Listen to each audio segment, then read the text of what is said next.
What's going on, guys? Welcome back to the channel. Today I'm going to teach you how to unlock the perfect double under with good form, and I'm going to share with you all the biggest mistakes that you need to be aware of so that you can do your double unders successfully.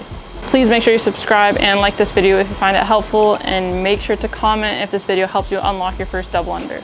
If you're new to jump rope, if you've just been getting into it, kind of learning some tricks and stuff like that, you know that the double under is like the best move, like the dream move to unlock. I'll never forget the moment when I first unlocked my first double under. I was like on top of the moon. I felt like I was the coolest person ever. It's such a good feeling.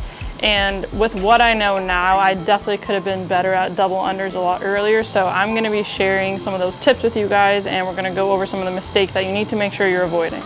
Those of you that are wondering, I am using the cross rope freestyle rope. It's a really, really good rope, especially a good rope for unlocking your first double under. You want to make sure you're not using a rope that's too heavy. So if you're interested in a rope like this, you can use code MUNASKIPS for 15% off. Leading me to my first point, which is rope length. Actually, a huge mistake that people make is they're trying to do a double under with a rope that's too long.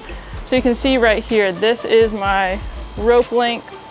So the handles kind of come to like my waist area or the bottom of the handles. You want to make sure you don't have a rope that's all the way up here. I will say, as your form gets better, your rope gets like shorter and shorter and shorter. So I'm not saying you should be at the same length as me, but you should be anywhere from like here to here.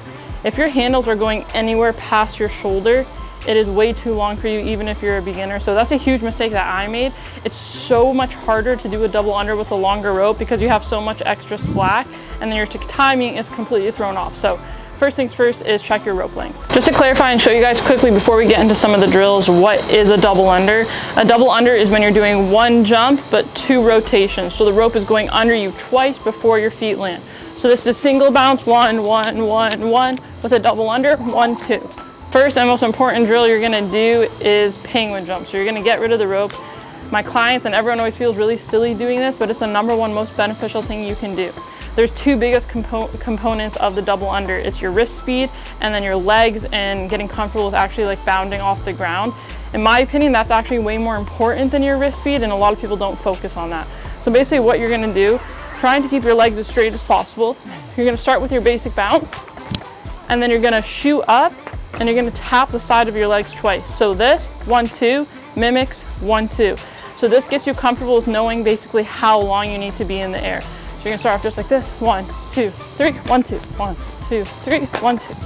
So you just do a few here and there. Once you get comfortable with it, then you can try and do like consecutive jumps, which would mimic consecutive double under. So you can go like this, 1, 2, 1, 2, 1, 2, 1, 2. I want you to notice the biggest thing is that my legs are staying straight the whole time, and my toes are pointing down.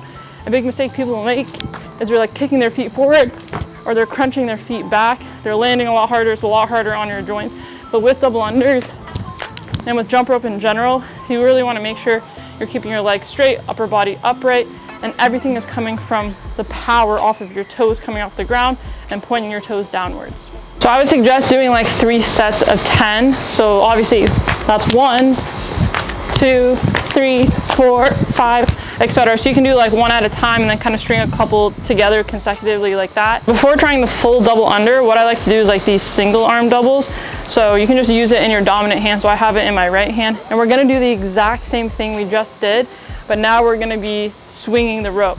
So it's gonna be like this. Just start with your basic bounce, 1, 2, 3, 1, 2, 1, 2, 3, 1, 2. And you can even pretend with the other arm, 1, 2, 3, 1, 2, 1, 2, 3, 1, 2, 1, 2, 1, 2, 1, 2. That is a really, really good drill. A lot of people kind of skip over this one, or they're maybe just not aware of it, but I used to drill these like crazy, and then by the time you have a handle in each arm, it feels a lot more natural. Okay, drill number three, I think we're on 3. This one is actually really tricky. I don't always do it with everybody, but I do like to show people it because it is something that I use. So this is called the power jump drill. It's a bit tricky. You have to focus a lot because you're doing a double under jump, but you're still doing one rotation. So basically this just gets you comfortable with the timing of the takeoff, but you're not worrying about the wrist speed. So it's gonna look like this. So you go like 1, 2, 3, 1, 2, 3. So you see how I'm not like trying to clear a double under with my wrist. I'm literally just focusing on when that rope comes under me, and then I'm taking off into the double under. That's what it's supposed to get you comfortable with. 1, 2, 3. Oh, sorry. 1, 2, 3. Even I have to focus. 1, 2, 3. So you see how right as the rope is like hitting the ground here, that's when I'm taking off. So this is a really good drill to just get you comfortable with that timing of when you're going to take off to the double under. Now I want you to give it a go and try and actually do the complete double under. So same thing, we're going to do a few regular bounces, boom, double under. So the exact same thing we just did. Now you're going to speed up your wrist and you're going to flick it a little faster to get that second rotation under. 1, 2, 3, double under. 1, 2, 3, double under. 1, 2, 3, double under.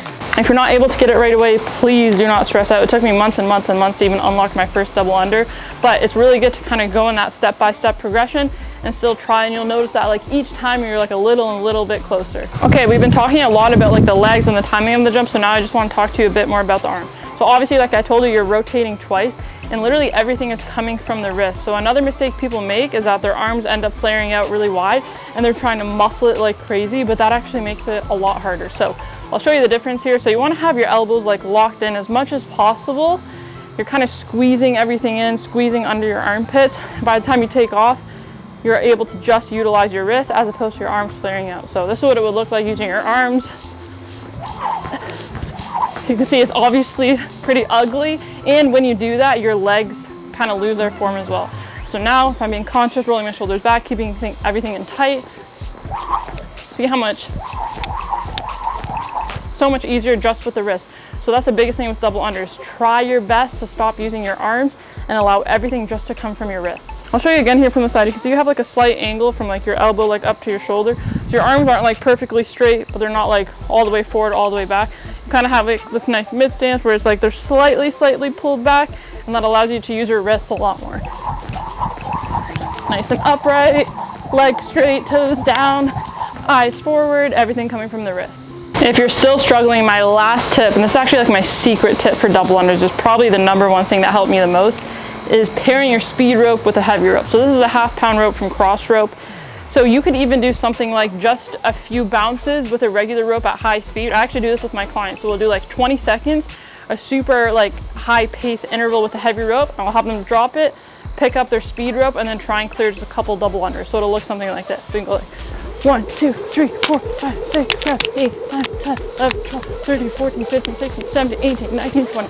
Boom, set it down, grab your speed rope. By the time you grab your speed rope, you're gonna be like, holy crap, it's so late. Then you can try and pump out a couple double unders. Wow, I keep hitting these bushes. But that's a really good drill for you to do, because if you're just sticking with this rope and this is your only baseline, it's gonna be all that you're comfortable with. But if you do even a 10 or 20 second interval with a heavy rope, and then you grab this, it's gonna feel like freaking dental floss. It's gonna feel a lot easier. So definitely incorporate heavy ropes, especially if you already have them, that increase like your wrist speed and the overall strength of your wrists, your back, your arms, everything. One more thing actually I forgot to mention is in terms of rotations, don't think about clearing your body, think about going down and into the ground. So a lot of people are thinking so much about like their physical body in terms of like the loop and the rotations, but when you're flicking the wrist during a double under, you want to go 1, 2. So you're almost like flicking downwards and into the ground. The whole time I'm never thinking about getting it under me, I'm thinking about the rope making contact with the ground, because as long as it's making contact with the ground, you know you're going to clear it. So 1, 2, 1, 2. 1, 2. So it's almost like a little bit of a downward flick, and then you're like scooping the rope under you. Okay, my camera keeps overheating and dying, so I need to make this quick. But just like a quick little recap going from the bottom up. So remember, toes down, legs straight, trying not to have too much of a bend in the knee. You have like that slight angle with your arms pulling them back, trying to keep them as locked into your side as possible so that you can utilize your wrists. Lastly, be conscious of your eye gaze. So you don't want to be like hyperextending your neck, looking straight up to the sky. You also don't want to have your head buried into the ground. It should be like a decent, like neutral gaze. When I used to practice double unders, I would almost find like a spot in front of me on the wall, and I would focus on that, and it kind of helped me be conscious of my form. I always feel like I'm missing so many things and I forget to go over all of this stuff. I always feel like no video can ever be perfect, but if I did forget anything, I'll just add it in the description or the comments below. But I really hope you guys found that helpful. Those would be my biggest tips on how to unlock the double unders, so please let me know if that ended up helping you. Really appreciate you guys watching, and as always, I'll see you in the next one.